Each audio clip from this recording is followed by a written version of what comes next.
Fala galera, prazer, meu nome é Johnny, sou professor de Geografia do Grupo Euclides da Cunha. Hoje a gente vai falar de uma questão de geografia que eu gostei muito, por ser um tema que está muito em debate nos dias de hoje, que é a famosa escala 6x1.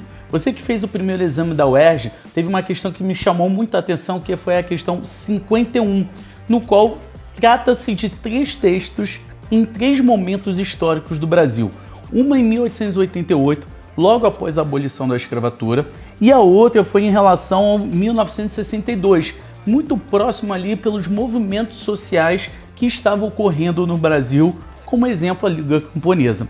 E nos dias atuais, na questão 51, ela vem abordando 3 textos desse período, onde se mostra pessoas que são contra esse momento, né? Em 88, o senador Paulino de Souza, do Rio de Janeiro, lembrando que o Rio de Janeiro, nesse período, era a capital, tinha grande influência de um poder mais conservador, mais associado a uma elite, onde estava se debatendo o fim do próximo ali da escravidão ali, da abolição.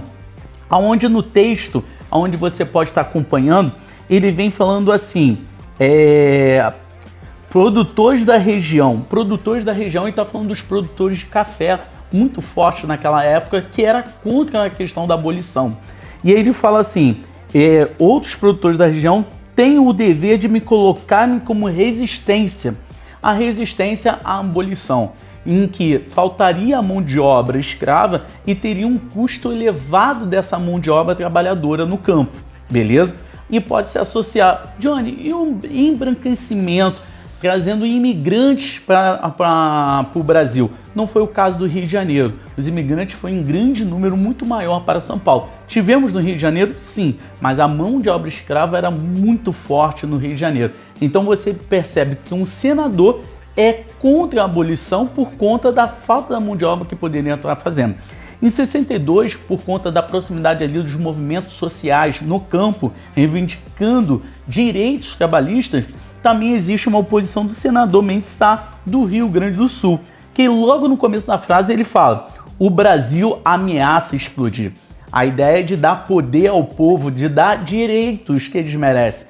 E ali depois de 63 tem o famoso Estatuto do Trabalhador do Campo, que foi implementado com Jango, é o famoso tiro que sai pela culatra, onde ele pensa numa ideia social, mas o custo da mão de obra encarece na área rural, levando uma grande substituição da mão de obra pela máquina, levando um grande êxito rural da saída do campo para a cidade, levando o Brasil a se tornar urbano em 64 pela estação.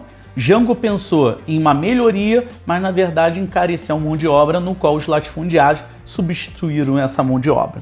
E no dia de hoje, né, onde virou um debate, né, a famosa escala 6x1, onde a gente vê ali o deputado Sóstenes Cavalcante do Rio de Janeiro, da PEC. Este é um tiro de morte no coração da economia, onde fala que simplesmente pode acabar com a economia do Brasil se for aprovada a escala 6x1. E na verdade isso já foi comprovado em outros países, que o fim da escala 6x1, na verdade, aumenta a produtividade dos trabalhadores. Um caso são os países do norte da Europa, onde já está sendo debatida a escala 4x3, onde se mostra que existe uma produtividade. As pessoas esquecem de calcular o tempo de deslocamento do trabalhador, que é em torno de uma média de 2 a 3 horas por dia. Então hoje o brasileiro perde bilhões de produtividade. Então isso também tem que ser levado em pensamento.